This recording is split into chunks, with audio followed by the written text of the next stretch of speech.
Jarraitzen dugu ariketekin, kasu honetan J.M. Aramendiaren liburuko 44. ariketa egingo dugu, zinematikan, eta hau bezalako gero bat daukagu, zeinetan grafiko bat ematen diguten, ardatz horizontalean denbora agertzen da, ardatz vertikalean distantzia, eta ikusten dugu grafikoa lerro zuzen bat dela. Horrek esan nahi du, lehenik eta behin, nola gora doan grafikoa, pertsona edo egikari hau irudikatzen duen grafika aurrera egiten duela, geroz eta aurrerago dagoela, denbora aurrera pasatu ala, eta baita ikusi dezakegu nola lerro zuzena den aldaketa hori beti modu berdinan gertatzen dela, ezta? Fijatzen bagara lehenengo 3 segunduetan egikariak egiten ditu 2 metro, eta hurrengo 3 segundutan berriz egiten ditu beste 2 metro. Horrek esan nahi du egikariaren abiadura konstantea dela, beti mugitzen dela abiadura berdinean. Beraz, ja identifikatu dugu lehenengo gauza izango da, gure higidura mota izango dela higidura zuzen uniformea. Bi gauzematik alde batetik ardatz bakar batean gertatzen delako, izardatzean, eta egikariaren abiadura konstantea delako. Hau bezalako diagrama bezalako batean adierazu nahiko bagenu, gure marrazkitxo batean, gu hemen jartzen badugu 0 hasiera, ikusten dugu pertsona T0 unean dagoela -2 puntuan, hau da, bi, hori dakigu T0 unean, hau da, hasierako unean, T0 balio duenean, grafikoak mozten duelako izardatza -2. Horrek esan nahi du gure pertsona hasierako momentuan hemen dagoela, ezta? Eta aurrera egingo duela abiadura konstante batekin, eta mugituko dela, eta kasu honetan gure grafikoak ematen digu informazioa, 1, 2, 3, 4, 5, 6, 7 metroa arte. Gero zerbait gehiago pasatu daiteke, baina printzipioz guztak iguale, eta horrelako zerbait egiten du gure egikariak. Ados, eskatzen diguten lehenengo gauza izango da higidura ekuazioak. Higidura zuzen uniformean, HZ1 higidura ekuazioa honen itxura dauka, hau da higidura ekuazio orokorra, zeinetan ez ditugun oraindik parametroak sartu, eta goratzen ditugu parametroak izango direla ariketan zehar edo probleman zehar konstante mantenduko direlak. Kasu honetan, hasierako posizioa eta abiadura. Eta bestetik egongo dira batzuk, aldatuko direnak ariketa aurrera joan ahala, eta horiek beti izango dira, denbora beti izango da aldagaia, denbora aldatu daitekelako, fijatzen bagara, denbora ez da beti berdina, zergatik denbora pasatu behar delako gauzak gertatzeko. Eta beste alde batetik, nola pertsona ez dagoen beti geldirik baizik eta aurrera doan, baita ere posizioa aldatuko da, beraz hori baita ere izango da aldagaia. Beraz dauzkagu parametroak eta aldagaiak. Grafiko bat daukagunean edozein grafikoa dela ere, izan daiteke higidura zuzen uniformea edo higidura zuzen uniformeki azeleratua, edozein grafikoan nahi dugunean gure grafikotik higidura ekuazio bat jarri, gure helburua izango da parametro hauek aurkitzea. 2 parametroak aurkitzen ditugunean, hemen sartzen ditugu dagozkion zenbakiak, eta horrekin ja bukatu dugu eta lortu dugu gure higidura ekuazioa. Beraz, gure helburua da grafiko honetan ateratzea, bai hasierako posizioa eta baita ere abiadura. Lehenik eta behin hasierako posizioa, isa 0 da, gorputzaren posizioa T berdin 0 denean. Jarriko dugu definizioa, isa 0 da, isa non dagoen, T, hau da denbora, 0 balio duenean. Eta horretarako egin behar duguna da, begiratu behar dugu gure grafikan T berdin 0 non dagoenean, kasu honetan T berdin 0 puntu honetan, joan behar gara gure grafikara, eta ikusten dugu kasu horretan, isa 0 balio duela -2, lehen esan dugun bezala, pertsona azten delako -2 metroan. Beraz, ja daukagu lehenengo informazioa. Isa 0 balio du -2 metro, eta dakigu metroak direla, magnituderen alboan unitatea adierazi dugutelako grafikan. Eta horren geratzen zaiguna da abiadura. Abiadura definizioz izango da distantzia zati denbora. Horretarako guk bilatu behar dugu gure grafikan nahi dugun lekuan, izan daiteke emetik hartzea nahi dugun lekutik, baina bilatu behar dugu leku bat zeinetan oso erraza den ikustea zenbat denbora pasatu den eta zenbat distantzia egin duen denbora horretan. Ariketak ja markatzen digu triangelu bezalako bat. Beraz, hemen lagungarria delako izan ziteken ariketan hori zagertzea, eta guk marrastea.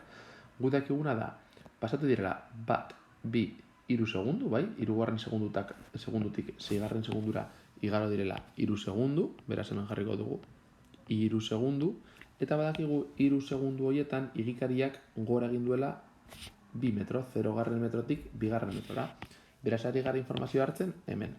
Badakigu, 2 metro hauek egiteko, 2 metro hauek egiteko, egikariak behar izan duela 3 segundu.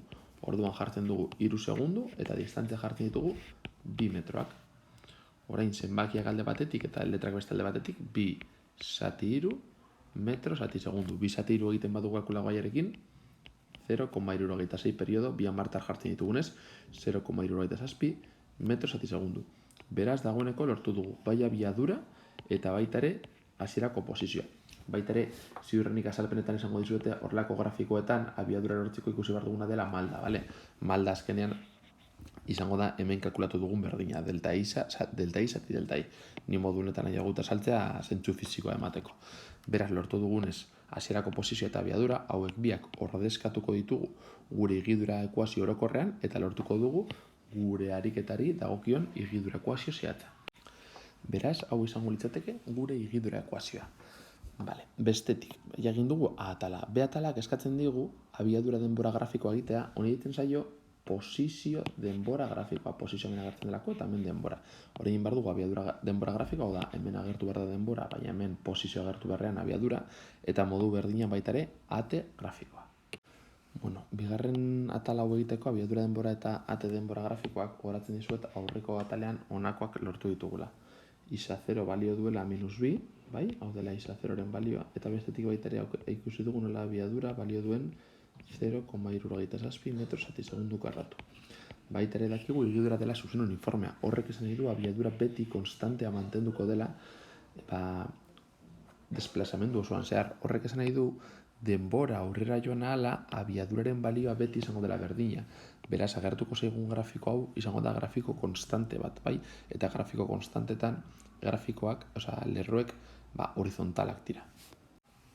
Ikusten dugunez, abiadura konstantea mantentzen da edozein unetan, eta gutxi gora bera, bat baina txikiago izan behar du, 0,67 metro segundu, gutxi gora berako egin du.